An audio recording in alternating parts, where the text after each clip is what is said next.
Vice chancellor നിയമനത്തിൽ നിർണായക നീക്കവുമായി governor supreme കോടതിയെ സമീപിച്ചു.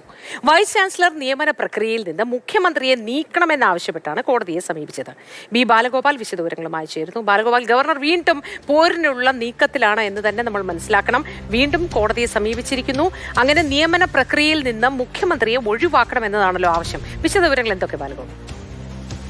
നിർണായകമായ നീക്കമാണ് കേരളത്തിലെ 2 സർവകലാശാലകളുടെ വൈസ് ചാൻസലർ നിയമനവുമായി ബന്ധപ്പെട്ടപ്പോൾ ഗവർണർ നടത്തിയിരിക്കുന്നത്. കേരളത്തിലെ സാങ്കേതിക സർവകലാശാലയിലും ഡിജിറ്റൽ സർവകലാശാലയിലും വൈസ് ചാൻസലർ നിയമനവുമായി ബന്ധപ്പെട്ട പ്രക്രിയയിൽ നിന്ന് മുഖ്യമന്ത്രിയെ നീക്കണമെന്ന് ആവശ്യപ്പെട്ടുകൊണ്ടാണ് ഗവർണർ ഇപ്പോൾ ഈ സുപ്രീം കോടതിയിൽ ഈ അപേക്ഷ നൽകിയിരിക്കുന്നത്. നേരത്തെ സുപ്രീം കോടതി പുറപ്പെടുവിച്ചിരുന്ന ഉത്തരവ് പ്രകാരം ഈ വൈസ് ചാൻസലർ സെർച്ച് കമ്മിറ്റി തയ്യാറാക്കുന്ന പട്ടിക മുഖ്യമന്ത്രിക്ക് കൈമാറണമെന്നായിരുന്നു നിർദ്ദേശിച്ചിരുന്നത്. ജസ്റ്റിസ് സുധാൻഷു ദില്ലിയുടെ അധ്യക്ഷതയിലുള്ള സെർച്ച് കമ്മിറ്റിയെ നിയമിക്കുകയും അതിനായി സുപ്രീം കോടതി നിയമിക്കുകയും ചെയ്തിരുന്നു. പക്ഷേ ഈ പാനൽ മുഖ്യമന്ത്രിക്കല്ല, മറിച്ച് ചാൻസലറായ തനിക്ക് നൽകണമെന്ന് ആവശ്യപ്പെട്ടുകൊണ്ടാണ് ഇപ്പോൾ ഗവർണർ സുപ്രീം കോടതിയെ സമീപിച്ചിരിക്കുന്നത്. നേരത്തെ ബംഗാൾ കേസിൽ സുപ്രീം കോടതി പുറപ്പെടുവിച്ചിരുന്ന ഉത്തരവിന് വ്യത്യസ്തമാണ് കേരളത്തിലെ ഡിജിറ്റൽ സർവകലാശാലയിലെയും സാങ്കേതിക സർവകലാശാലയിലെയും സാഹചര്യം എന്നാണ് ഗവർണർ അർലേക്കർ ഇപ്പോൾ ഈ സുപ്രീം കോടതിയിൽ ഇന്ന് രാവിലെ നൽകിയിരിക്കുന്ന ഈ അപേക്ഷയിൽ ചൂണ്ടിക്കാണിച്ചിരിക്കുന്നത്. അദ്ദേഹം പറയുന്നത് ഈ 2 സർവകലാശാലകളുടെ വൈസ് ചാൻസലർ നിയമനത്തിൽ മന്ത്രിക്ക് യാതൊരു തരത്തിലുള്ള ഒരു റോളുമില്ല. എന്നാൽ ബംഗാളിലെ സ്ഥിതി വ്യത്യസ്തമാണ്. അതിനാൽ തന്നെ കേരളത്തിൽ മുഖ്യമന്ത്രിയെ ഈ പ്രക്രിയയിൽ നിന്ന് പൂർണ്ണമായും മാറ്റണമെന്നാണ് ഗവർണർ സുപ്രീം കോടതിയോട് ആവശ്യപ്പെട്ടിരിക്കുന്നത്. സെർച്ച് കമ്മിറ്റി നേരത്തെ കേരളത്തിന്റെ 2 പ്രതിനിധികളെയും അതുപോലെ തന്നെ ഈ ചാൻസലറുടെ 2 പ്രതിനിധികളെയും വെച്ചുകൊണ്ട് 5 അംഗ സമിതിക്കായിരുന്നു രൂപം നൽകിയിരുന്നത്. പക്ഷേ അത് UGC ചട്ടങ്ങൾക്ക് ലംഘനമാണെന്നും അതുകൊണ്ട് തന്നെ UGC പ്രതിനിധിയെ കൂടി ഉൾപ്പെടുത്തണമെന്നും എന്ന ആവശ്യവും ഉന്നയിക്കുകയും ചെയ്തിട്ടുണ്ട്. അറ്റോർണി ജനറൽ R വെങ്കിട്ടരമണിയിൽ നിന്ന് ലഭിച്ച നിയമോപദേശത്തിന്റെ അടിസ്ഥാനത്തിലാണ് ചാൻസലർ ഇപ്പോൾ ഈ സുപ്രീം കോടതിയിൽ അതിനിർണായകമായ ഈ അപേക്ഷ നൽകിയിരിക്കുന്നതെന്നാണ് ലഭിക്കുന്നവരും. അതായത് നിയമവിദഗ്ധരുമായി സംസാരിക്കുമ്പോൾ ഗവർണറുടെ ഈ ആവശ്യം സാധ്യമാകാനുള്ള ഒരു സാധ്യത ഏതെങ്കിലും തരത്തിൽ നിലനിൽക്കുന്നുണ്ടോ?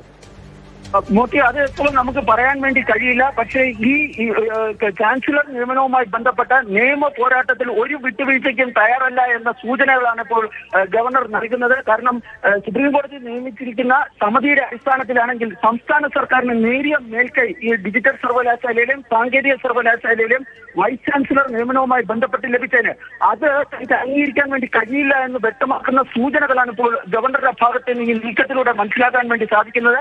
2 പ്രധാനപ്പെട്ട ആവശ്യങ്ങൾ: ഒന്ന്, UGC പ്രതിനിധി അതിൽ ഉൾപ്പെടുത്തുന്നതോടുകൂടി ചാൻസലർക്കും കേന്ദ്ര സർക്കാരിനുമുള്ള പ്രാതിനിധ്യം അതിൽ കൂടുന്നതായിരിക്കും. രണ്ടാമതായി, മുഖ്യമന്ത്രിയെ ഈ പ്രക്രിയയിൽ നിന്ന് മാറ്റി നിർത്തുക. അങ്ങനെ അതിനിർണായകമായി ഈ 2 ആവശ്യങ്ങളാണ് അദ്ദേഹം സുപ്രീം കോടതിയിൽ ഉന്നയിച്ചിരിക്കുന്നത്. അദ്ദേഹത്തിന്റെ ഈ ആവശ്യം അടിയന്തരമായി പരിഗണിക്കണമെന്ന് attorney general R Venkataramani justice JB പർദിവാലയുടെ അധ്യക്ഷതയിലുള്ള ബെഞ്ചിന് മുമ്പാകെ ഉന്നയിച്ചേക്കുമെന്ന സൂചനകളും പുറത്തു വരുന്നുണ്ട്. ബാലഗോപാൽ, ഈ VC നിയമനത്തിൽ മുൻഗണനാ പട്ടിക അത് മുഖ്യമന്ത്രിക്ക് തീരുമാനിക്കാമെന്നായിരുന്നല്ലോ. അതിലൊരു മാറ്റം വരികയല്ലേ ഈ ഇടപെടലിലൂടെ? അങ്ങനെ മാറ്റം വന്നാൽ തന്നെ അതിൽ മാറ്റം ഉണ്ടാകുമെന്ന് നമുക്ക് ഈ ഘട്ടത്തിൽ പറയാൻ വേണ്ടി കഴിയില്ല. കാരണം ഇത് ഗവർണർ അങ്ങനെ ഒരു നീക്കവുമായി ഇപ്പോൾ സുപ്രീം കോടതിയെ സമീപിച്ചിരിക്കുന്നു എന്നതാണ് ഏറ്റവും പ്രധാനപ്പെട്ട കാര്യം.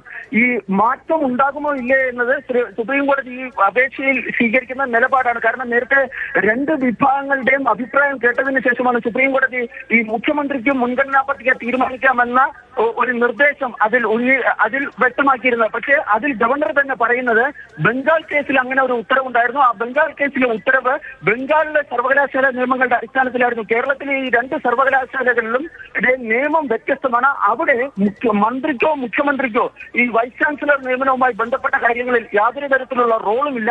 ഈ സാഹചര്യത്തിൽ മുഖ്യമന്ത്രിയെ ഈ പ്രക്രിയയിൽ നിന്ന് പൂർണ്ണമായും നീക്കണമെന്ന അതിനിർണായകമായ ആവശ്യമാണ് ഇപ്പോൾ വളരെ നിർണായക ഒരു ആവശ്യമാണ് ഗവർണർ ഇപ്പോൾ സുപ്രീം കോടതിയിൽ സമീപിച്ചിരിക്കുന്നത്. ആ ആവശ്യവുമായാണ് മുഖ്യമന്ത്രിയെ ഈ VC നിർണയത്തിൽ നിന്നും മാറ്റി നിർത്തണമെന്നാണ് ഇപ്പോൾ ആവശ്യപ്പെട്ടിട്ടുള്ളത്.